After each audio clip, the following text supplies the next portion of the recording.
반갑습니다. 기름진 학점은행제 안선생입니다. 이번 영상에서는 학점은행제 수업은 어디서 듣고 어떻게 찾아야 할까? 이것에 대해서 이야기를 해볼 겁니다. 학점은행제를 한다고 했을 때 어느 구간에서 많이 막히는가 라고 하면은 의외로 수업을 찾는 부분에서 많이 막힙니다. 이게 왜냐하면은 학점은행제를 할 때 보통 경영학이나 심리학 이런 전공을 선택해서 하게 되는데 얘네들은 이제 수업을 들을 수 있는 교육원이 정말 많거든요. 당장 지금 보시는 내용만 봐도 경영학 거기에 원격 교육으로 수업 들을 수 있는 곳 검색했을 때 검색되는 기간만 60개가 넘습니다. 지금 원격 교육으로 검색을 해서 이 정도지 필터 없이 경영학으로만 검색하면 교육원이 100개 단위로 나와요. 그리고 이거는 이제 경영학뿐만 아니라 심리학이나 아동학, 사회복지학처럼 수업 이수 기관이 다른 전공에 비해 많다면 보통 이 정도로 검색이 되는데요. 지금 보시다시피 한 과목만 운영 중인 기관도 있고 IT 전문 교육기관에서 경영 전공 수업을 들을 수 있다고도 나오는데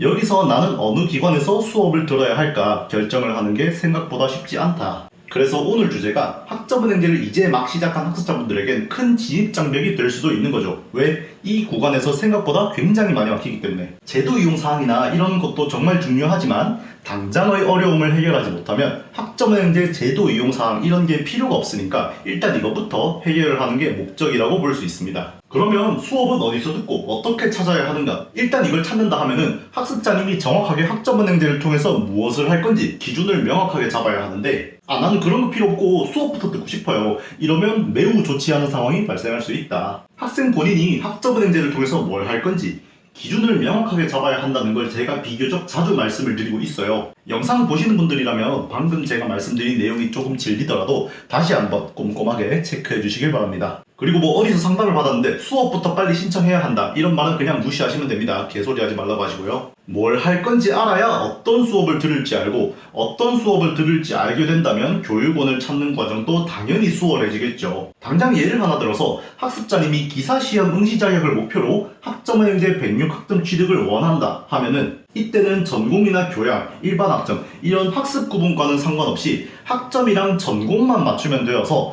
어떤 과목을 듣는가 신경 쓰지 않고 아무거나 막 들으셔도 상관이 없기 때문에 굳이 어려운 전공을 찾아서 비싼 돈 내고 전공 수업을 들을 필요 없이 가격 저렴한 교육원에서 아무거나 들으면 되니까 교육원 선택폭이 굉장히 넓어지겠죠. 말씀드린 것과 같이 기준을 명확하게 함으로써 어떤 수업을 들어야 할지 알고 그에 따라 교육원을 선택하는 데 있어서 도움을 받기를 바라는 마음입니다. 자, 그래서 이제 학점은행제 수업은 어디서 어떻게 찾냐, 어디서 듣는지 먼저 이야기를 하면은 지금 이미지 나오는 것처럼 인터넷에 학점은행제 검색하셨을 때 눈에 보이는 교육기관 모두가 수업을 들을 수 있는 기관이라고 보시면 됩니다. 대신에 이제 여기서 내가 원하는 수업을 보이는 기관에서 무조건 들을 수 있다. 이거는 당연히 아니기 때문에 목표에 따라서 교육원을 구분하고 선택을 하긴 해야 하는데 어렵게 접근할 필요 없이 이런 식으로 광고 올려놓은 곳 모두 학점은행제 교육원이라고 생각하시면 됩니다. 근데 이제 광고라는 단어에 대한 불신 아니면은 광고 중인 교육원 이외에 다른 것까지 알아보고 싶다 하면은 아까 본 국가평생교육진흥원 교육훈련기관 조회 시스템을 이용해야 하는데 아까 보셨다시피 경영학이나 심리학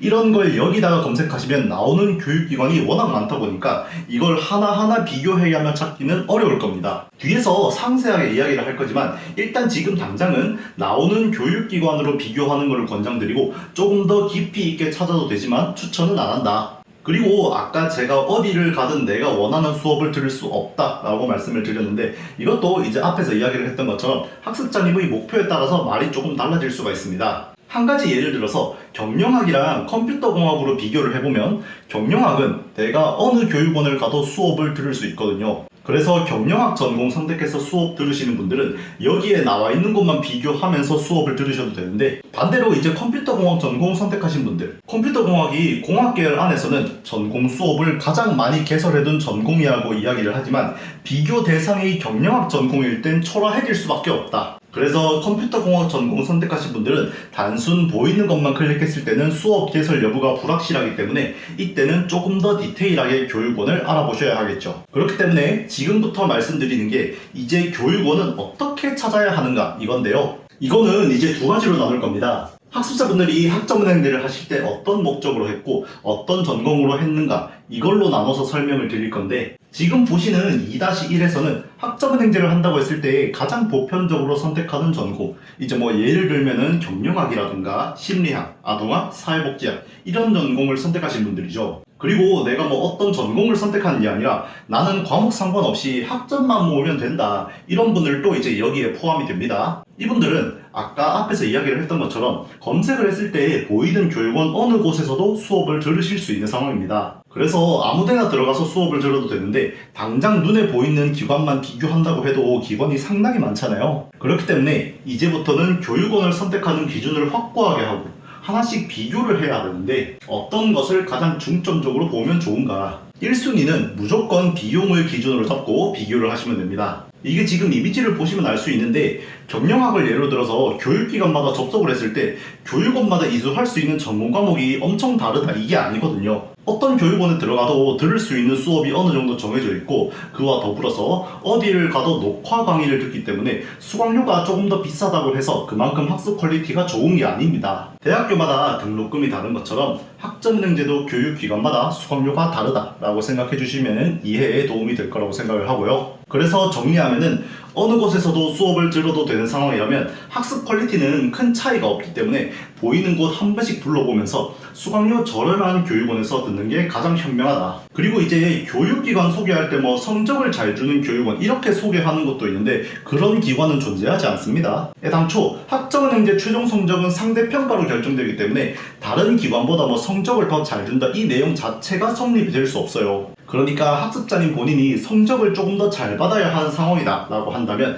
교육원을 잘 선택하는 것에 초점을 맞추는 것보다는 수업 잘 듣고 시험 잘 보고 과제 작성 잘하는 것에 초점을 맞추길 바라는 마음입니다. 교육기관 선택이 비교적 편한 경우에는 이런 식으로 찾으면 되는데, 그러면 반대의 경우에는 어떻게 해야 하는가? 이제 학점은행제 전공 선택하실 때 진입장벽이 조금 있다 하는 전공을 선택하시는 분들이 계세요. 대표적으로 뭐 체육학, 영어 영문학, 시각디자인, 공학계열, 그 안에서 뭐 건축공학, 기계공학 이런 전공을 선택하시는 분들 있잖아요. 얘네들은 이제 아까와는 다르게 인터넷에 검색해서 교육원을 찾고 비교하는 게 생각보다 쉽지 않아요. 왜냐면 이제 지금처럼 진입장벽이 조금 있는 전공의 경우에는 전공 수업을 개설해둔 교육원이 굉장히 적기 때문입니다. 그렇기 때문에 이때는 인터넷에서 검색을 하고 교육기관을 찾는 것보다는 국가평생교육진흥원 학점은행제 홈페이지에서 찾는 게 훨씬 유리하다. 지금 좀 극단적인 예시로 건축공학을 들었는데, 아까 경영학이나 심리학 검색하고 60개, 70개 이렇게 나오는 것보다는 훨씬 적게 나오죠. 2개만 나오니까.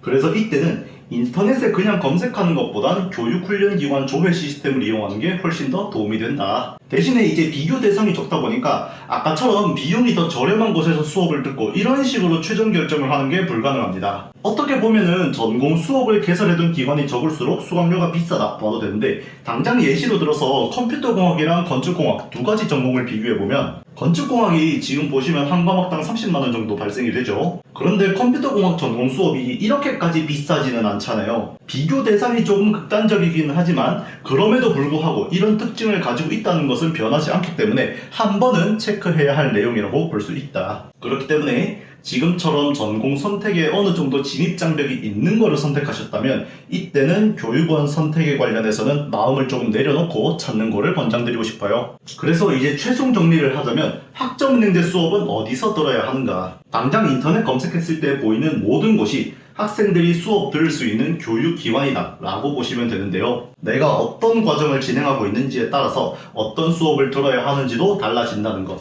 이게 정말 당연한 내용이지만 다시 한번 꼭 체크하고 나서 나의 상황에서 들어야 하는 수업을 먼저 확인하고 그에 맞춰서 교육원을 선택하길 바랍니다. 이제 보편적으로 선택하는 전공, 뭐 경영학이나 심리학, 아동학, 사회복지학 이런 것들, 얘네들은 이제 사실 어느 교육원을 가도 수업을 들으실 수 있을 건데, 이때는 인터넷에 학점은행제라고 단순하게 검색했을 때 나오는 많은 교육원들 사이에서 알아보셔도 되고, 어느 교육원이 괜찮은가 비교를 할 땐 수강료를 1순위 비교 대상으로 잡는 걸 추천한다. 그리고 이제 진입장벽이 어느 정도 있는 전공들, 예를 들면은 이제 뭐 체육학이라던가 공학계열, 영문학 이런 것들 있죠. 얘네들은 이제 전공 수업을 개설해둔 기관 자체가 적기 때문에 이때는 단순 인터넷에 검색하는 것보단 국가평생교육진흥원 교육훈련기관 조회 시스템을 이용하는 걸 추천한다. 다만 이제 이때는 비교 대상이 워낙 적다 보니까 수강료나 과목 이수 부분에서는 어느 정도 마음을 내려놓는 걸 권장드리고 싶습니다.